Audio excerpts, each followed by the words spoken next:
Hello बच्चों, आप लोग कैसे हैं। कुमार ज्ञान यूट्यूब चैनल पर आप लोग का हार्दिक स्वागत है। एक बार फिर हम आप लोग को बीच में उपस्थित हुए हैं। तो चलिए बच्चों, आज हम आप लोग को बताने जा रहे हैं प्रेजेंट परफेक्ट टेंस का निगेटिव सेंटेंस है ना। हमेशा याद रखिएगा, आज क्या बताना चाहिए, प्रेजेंट परफेक्ट टेंस का निगेटिव सेंटेंस। तो चलिए सबसे पहले हम हेडिंग दे देते हैं, है ना। उसके बाद आप लोग को स्ट्रक्चर बताएंगे। देखिए, लिखते हैं negative sentence in present perfect tense. Negative sentence in present perfect tense है ना। तो देखिए बच्चों, सबसे पहले आप लोग को क्या करना है, सबसे पहले आपको देखना है कि प्रेजेंट परफेक्ट टेंस का अगर वाक्य आपको कोई हिंदी का दिया हुआ है तो सबसे पहले उसको पहचानिए, है ना, कि वो वाक्य किस टेंस का है। अगर टेंस आपको पता चल गया तो अब उसमें समझिए कि वो वाक्य अगर प्रेजेंट परफेक्ट टेंस का है तो वह कैसा सेंटेंस है, नेगेटिव है, इंट्रोगेटिव है, अफर्मेटिव है, कैसा है। तो देखिए, सबसे पहले आप लोग को पहचान आनी चाहिए।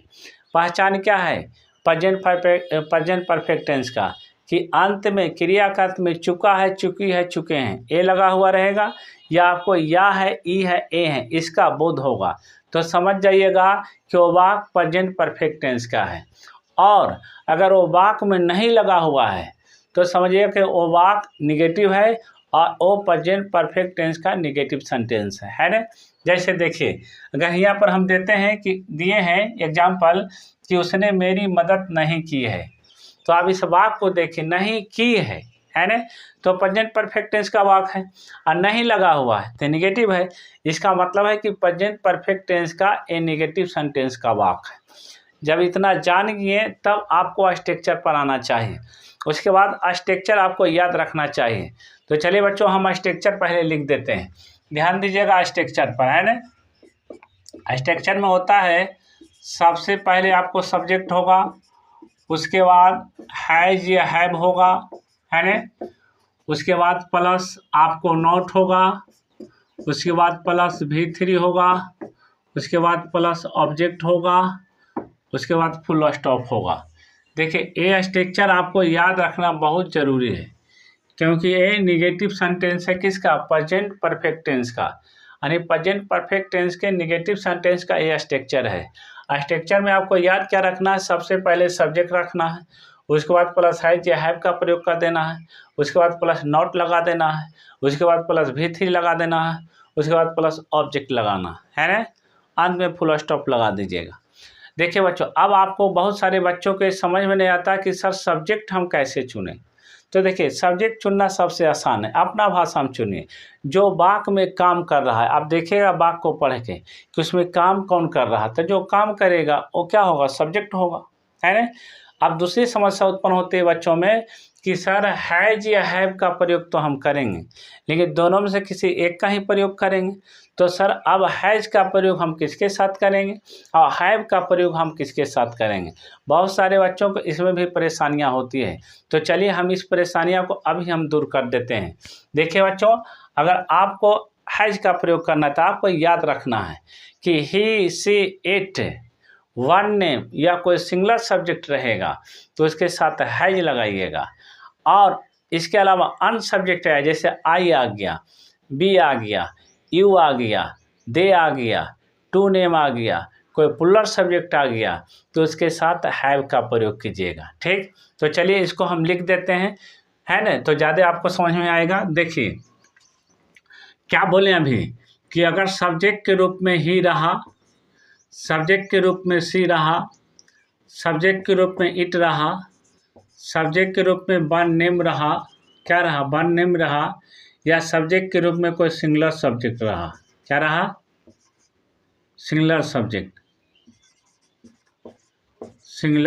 सब्जेक्ट रहा। तो देखिए इसके साथ, है ना, इतना जब सब्जेक्ट के रूप में आपको आएगा तो इसके साथ आप हैज लगाइएगा, क्या लगाइएगा, हैज लगाइएगा। इसको हमेशा आपको याद रखना है। जब सब्जेक्ट के रूप में ही से इट, वन नेम या कोई सिंगुलर सब्जेक्ट आ जाए तो उसके साथ हमेशा हैज का प्रयोग कीजिएगा। इसके अलावा अगर सब्जेक्ट के रूप में आपको आई आ जाए, सब्जेक्ट के रूप में बी आ जाए, सब्जेक्ट के रूप में यू आ जाए, सब्जेक्ट के रूप में दे आ जाए, है ना, दे आ जाए, सब्जेक्ट के रूप में टू नेम आ जाए, या सब्जेक्ट के रूप में प्लूरल सब्जेक्ट आ जाए, प्लूरल सब्जेक्ट, तो देखिए इसके साथ जो प्रयोग होगा बच्चों वो होगा किसका प्रयोग, हैव का।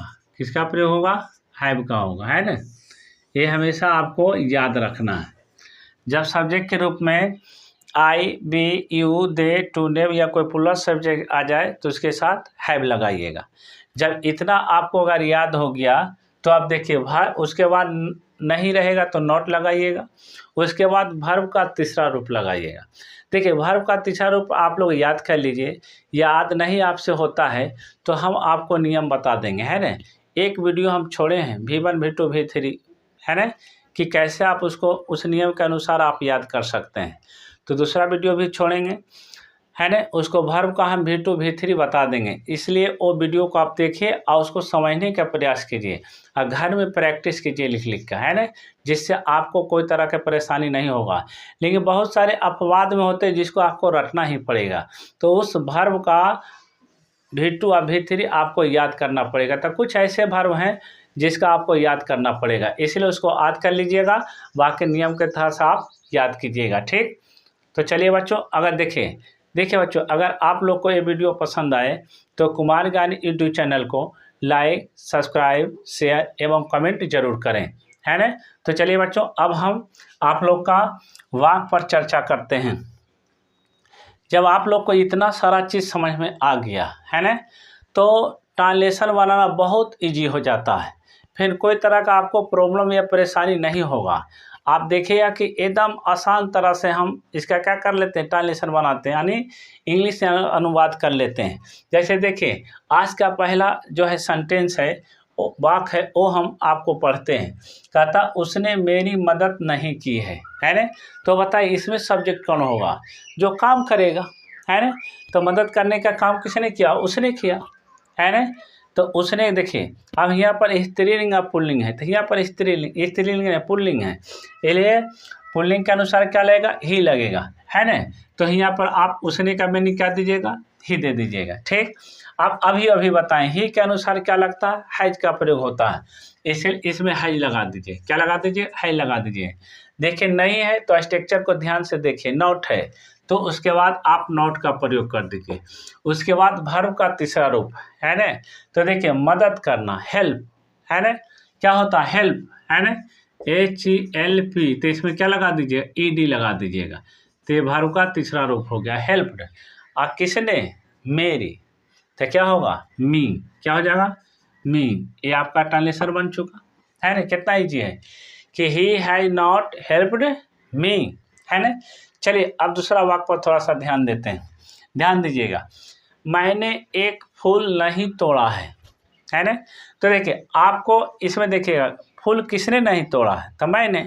तो मैंने का मीनिंग क्या होगा, मैंने का मीनिंग आपका हो जाएगा आई, है ना, क्या हो जाएगा, आई। अब बताइए बच्चों आई के साथ क्या बताएं, हैव का प्रयोग। तो यहाँ लगा दीजिएगा हैव, क्या लगा दीजिएगा, हैव। है के बाद देखिए नहीं है तो नॉट लगाइएगा, क्या लगाइएगा, नॉट, है ना। अब देखिए वर्ब का तीसरा रूप, है ना, तोड़ना। तो आपको ये मीनिंग याद होना चाहिए, पलक, है ना। तब पलक क्या होगा, पलक्ड हो जाएगा, है ना। तो लिख देते हैं PLUCKED, पलक। क्या, एक फूल, तो ए फ्लावर, ए फ्लावर, है ना, ए फ्लावर, ठीक। क्या हो गया, I have not plucked a flower, है ना, मैंने एक फूल नहीं तोड़ा है। चलिए बच्चों आज का ये तीसरा वाक्य, तीसरा सेंटेंस, है ना। तो देखिएगा, मैंने तुम्हें नहीं पीटा है, किसने नहीं पीटा, मैंने। तो मैंने क्या हो जाएगा, सब्जेक्ट, आई के अनुसार क्या लगेगा, हैव लगेगा, क्या लगेगा, हैव लगेगा, है ना। नहीं का मीनिंग क्या होगा, नॉट होगा, है ना। नहीं याद है तो स्ट्रक्चर देखिए, है ना। पीटना का बिट होता है, तो इसका तीसरा रूप याद रखना चाहिए, है ना। बीट वेट बिटेन होता है, क्या होता है, बिटेन होता है। तो बिटेन लगा दीजिएगा, BEATEN, बिटेन। किसको, तुम है, तो क्या लगा दीजिएगा, यू, क्या लगा दीजिएगा, यू। आप फुल स्टॉप, आपका ट्रांसलेशन बन गया। I have not bitten you, है ना। देखिए बच्चों, अगर आप लोग को ये वीडियो पसंद आए तो कुमार ज्ञान यूट्यूब चैनल को लाइक, सब्सक्राइब एवं शेयर जरूर करें, है ना। जय हिंद, जय भारत।